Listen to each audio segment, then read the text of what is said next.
What's good, y'all? Today we are watching the dark truth behind drunk salarymen in Japan. Now, that statement, I'm kind of confused about what the statement really kind of mean, but we about to get into it. We about to see what she's talking about, and we about to see what a drunk salaryman is. I'm assuming it's like a dude that like works during the day, like he gets like he has a salary job, like a good job, but he be getting drunk. But let's see. This is Japan, but this is also Japan. What is happening here? You're witnessing the aftermath of Japan's nomikai culture. The word nomikai is formed from the word nomi, to drink, and kai, session. Put together, it means drinking party, and it's core to Japanese culture. But nomikai culture has a dark side, and these problematic parts have recently come under fire. To understand why, we need to first know what even goes on at a nomikai. Like seriously, what is happening to Japanese salarymen to come out looking like this? Well, we're about to find out. Welcome to the other side of the workday. Like many things in Japan, traditional nomikai come with a set of rules. First, in traditional workplaces, if you receive an invite, you really should say yes. And I'll explain why later. Sheesh. The colleague who just invited you is called a kanji. They're the organizer who will call up the izakaya, the pub, to make the booking and rally all the participants, just like how they did with you. Next, everyone arrives at the izakaya, but you can't just sit wherever you want. Traditionally, there are assigned seats based on hierarchy. The best seat is called the kamiza, positioned furthest from the door and reserved for the most senior person in the room. The worst seat, called the shimoza, is usually closest to the door, and junior staff members or newcomers will be seated there. This is because historically the position closest to the entrance was most vulnerable to enemy attacks. Once everyone is seated, we can get the drink started. Common courtesy is to order something that can be served fast, like beer, because everyone only starts to drink once all the drinks have been served. After a short toast, usually from the most senior person, the kanpai or cheers comes out, and so begins the drinks. Throughout the night, the kohai. Wait, can't you like just be like, I don't drink though? Or is that like not a thing? Like nah, I don't drink, or I'm not drinking tonight. You know what I mean? Is that not like an option? Maybe?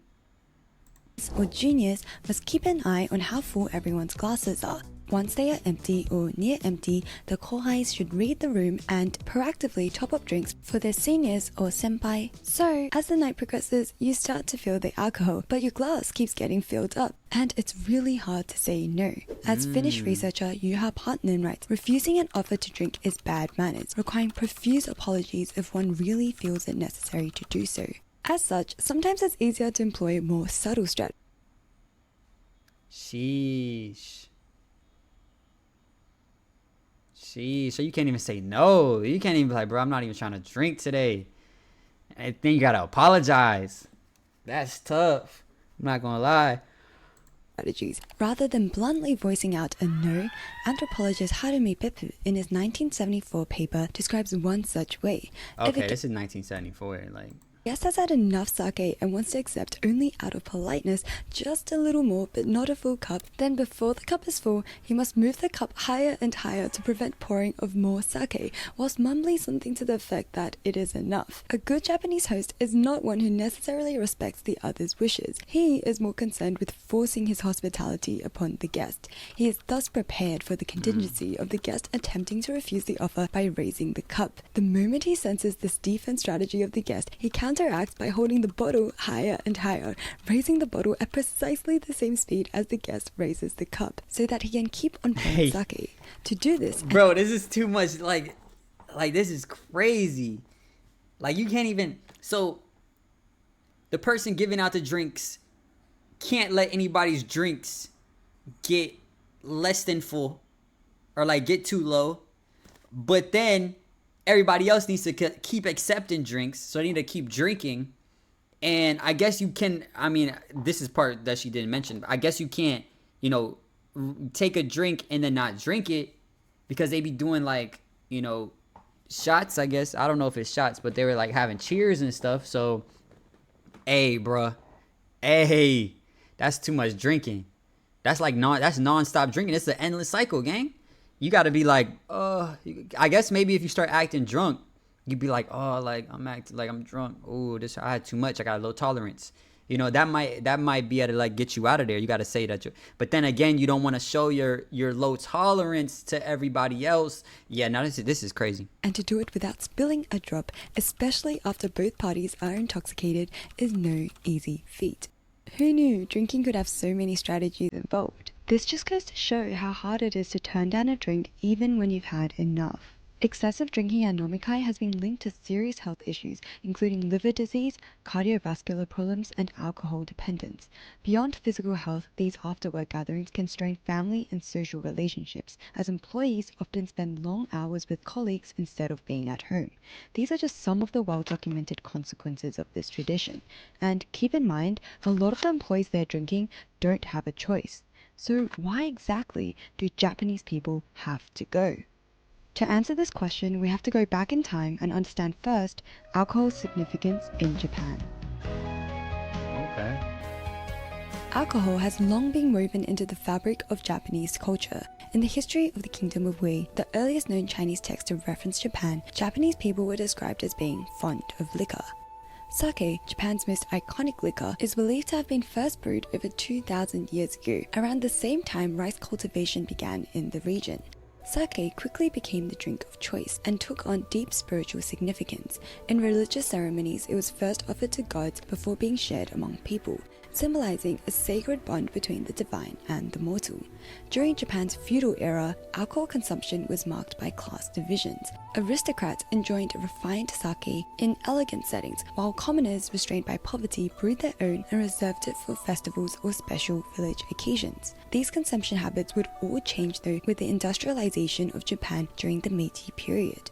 The rise of large-scale breweries made alcohol widely accessible in Japan, and so alcohol became not just a ritual brought out for celebrations, but a routine. With greater urbanization, rural gatherings became less of a thing, but its spirit lives on in modern-day Japan through company drinks. Whether it's celebrating the end of a year, the end of a quarter, or just getting through another week, drinking has remained a key way for Japanese people to connect. Speaking of connection, 지금 한국에 있어요. So if I wanted to connect with data here, 어떻게 해야 할까요? Well, UBG has us covered. UBG is an app offering eSIM data plans in over 200 destinations. There are so many different. Now that we have a sense of alcohol's significance to Japan, we can start to unpack why nomikai culture is so prevalent, and that comes down to both internal and external factors. First, let's take a look at internal factors, what you want and what people want from you. I mentioned before that it's hard to reject a nomikai invite, and that's because in Japan, drinking is not just about the alcohol,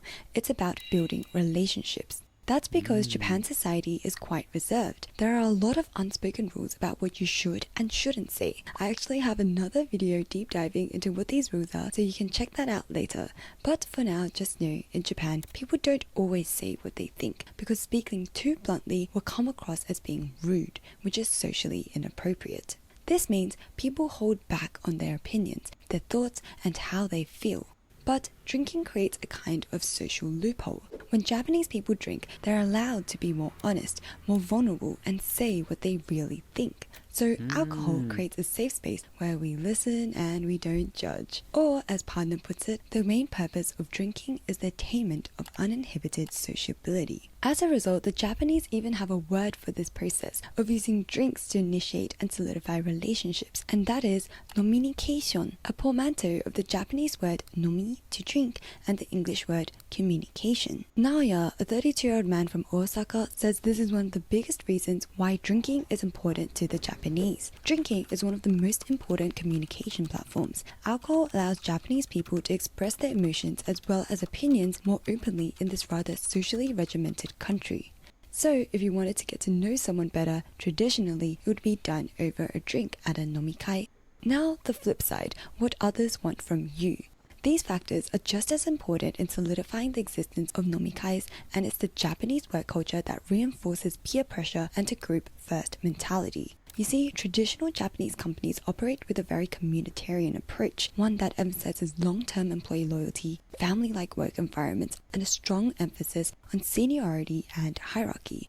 In this system, drinking after work isn't just encouraged, it's seen as a vital extension of company life, as it strengthens the bonds between colleagues and reinforces a feeling of belonging and loyalty.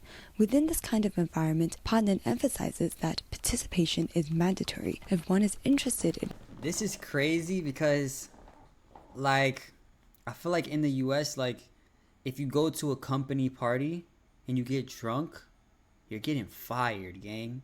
Like, you get too drunk at a company party, bro, you're donezo. Like, you're not gonna be employed anymore, gang. So I guess this is crazy to think that they really go out and want everybody drunk. You know what I mean? Like, everybody, let's get drunk. Turn up. Because I feel like that pushes people to, you know, make bad decisions or do things that they normally wouldn't do. And, you know, but I guess here they want you to do that because you're normally so reserved and you probably won't express your opinions. So when you get drunk, you're able to express your opinions, and it's a good time for people to accept your opinions as well. But it's an endless cycle of drinking. One's career and wants to get along with the group. Japan even has this saying, if you want to climb the corporate ladder, you have to drink. Add to this the idea of lifetime employment being the norm in Japan in the 80s. So for the older generation, it was even more important to fit in because you'll be seeing the same colleagues for the next 40 years, which means you're going to that izakaya and you're going to drink. But it's not just about wanting to form connections over a drink or getting pushed into it. Several external factors unique to Japan have allowed nomikai culture to thrive. And that is the accessibility of alcohol, loose liquor laws, and Japan's exceptional tolerance towards being drunk. When we briefly talked through the history of alcohol in Japan, we talked about how alcohol is readily accessible nowadays, but you might not have imagined just how accessible it is, because in Japan, you can buy alcohol from just about any convenience store, and they're open 24/7. You can even find alcohol being sold in vending machines on the street. The legal drinking age in Japan is 20, but most machines don't verify age. So let's just say underage drinking is a lot easier here than in many other countries. The casual relationship Japan has with alcohol is observed by Partner, who notes alcohol in Japan has never been regarded as a major social problem, and few measures against its production or use have been taken. Alcohol isn't just easy to get, it's also easy to consume. In Japan, it's legal to drink in public, so you'll see people sipping beers at parks, on the street, or even on public transport. Drinking whenever, wherever is not just accepted, it's entirely normal. I wonder if people be drinking at work. Like, imagine going to work just drunk. Like, you already drunk, you at work. Like, you working, like, real business, like, you got a suit on, and you just taking sake to the dawn. Just, like, I wonder if that is acceptable. Cause hey, I don't know, bro. Getting drunk at work probably a vibe. But you probably not working as well. But shit. Japan, being such a safe country, also ironically plays a role in enabling its drinking culture. Someone could be passed out on a bench completely defenseless and wake up with all their possessions intact. People might take a passing glance at them, but Japanese society in general is very tolerant towards being drunk. Partner comments on how Japan has been called a drunkard's paradise, as the inebriated are to be humoured and cared for, and most often this is women's task. This tolerant attitude is even seen in how law enforcement responds. David Bailey in his 1991 book says the following: police officers treat drunken people according to the general view that they are children and are not responsible for what they do and say. The duty of a police officer is to protect them from their own excesses. This exceptional level of tolerance and acceptance is also reflected through data. A 2013 Pew Research Center survey asked people around the world whether they saw drinking alcohol as morally acceptable, unacceptable, or not a moral issue. Japan topped the list, with 66% of respondents saying it was morally acceptable. The next highest was the Czech Republic at just 46%. The combination of all these external factors has created an environment where drinking in Japan is not only easy but largely consequence-free. And so, nomikai culture has thrived. Note though, the past tense, thrived. Because despite its deep cultural roots, nomikai culture has increasingly come under fire. In recent years, public attitudes have started to shift, as the social pressure to attend these events and to drink at them has become entangled with issues around harassment and consent.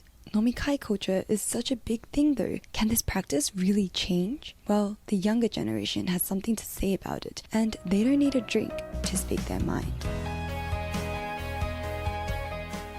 For decades, nomikai culture was seen as just another part of the job, but that attitude is no longer taken for granted. As more women entered the workforce, issues of consent and harassment have brought the more troubling sides of the culture into sharper focus. Kumiko Nemoto, a sociology professor at the Kyoto University of Foreign Studies, comments on this shift. In the past, it happened all the time. It was part of normal corporate culture in Japan, but now it's seen as power harassment.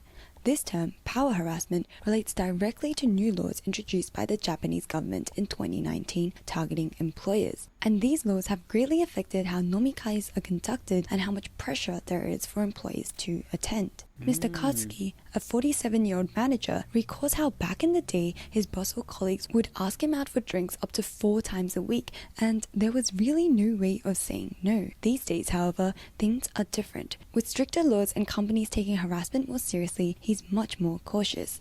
Subordinates can always anonymously email or write letters to a complaint box. People are much more aware and prudent. This shift in how nomikai are viewed reflects larger changes in Japanese society. The idea of a job for life is no longer the default, and younger workers are increasingly willing to leave companies that don't align with their values. In this day and age, sharing a drink to bond with co-workers after work doesn't hold the same appeal anymore. This generational shift in attitude is clear in an anecdote shared by Takanori Sakaguchi, a procurement consultant. He recalls a friend telling him that more and more job applicants and students at recruitment events are asking whether the company holds drinking parties. To him, it was surprising that the presence of nomikai could influence whether young people wanted to work at a company or not. But these questions make it all very clear. Drinking culture matters, and for some young people, it's a deal breaker. Perhaps it's not that surprising that the younger generation is carrying this attitude into the workplace, because nomikais are actually not just big within the business environment, but also at university,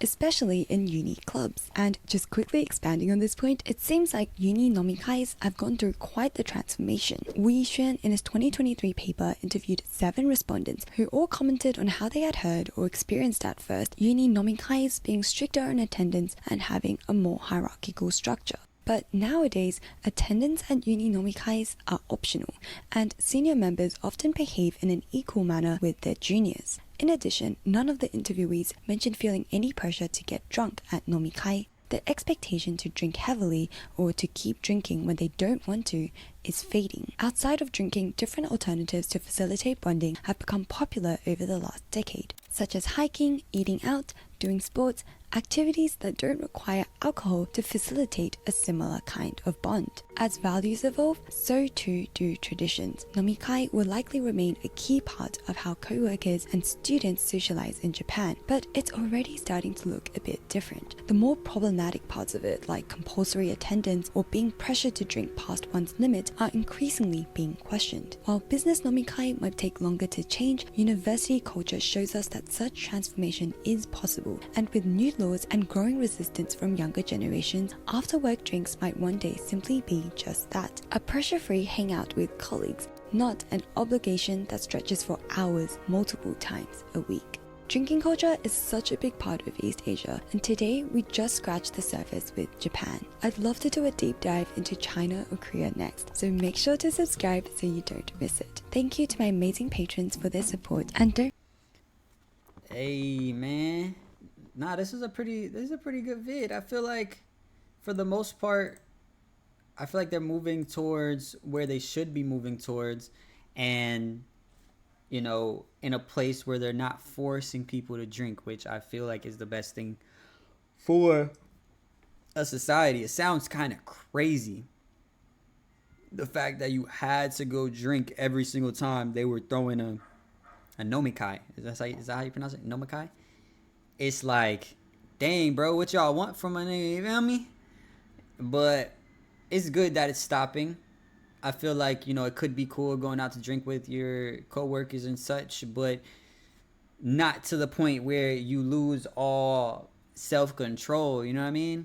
Where it's like you're just drinking to the, like, super excess, where, you know, you're passing out or you're saying things that you shouldn't say and all this stuff, you know? So I feel like they're moving in the right direction. And yeah, it's a pretty good vid though. Make sure you guys like, comment, subscribe, all that other shit. And I love you. Peace.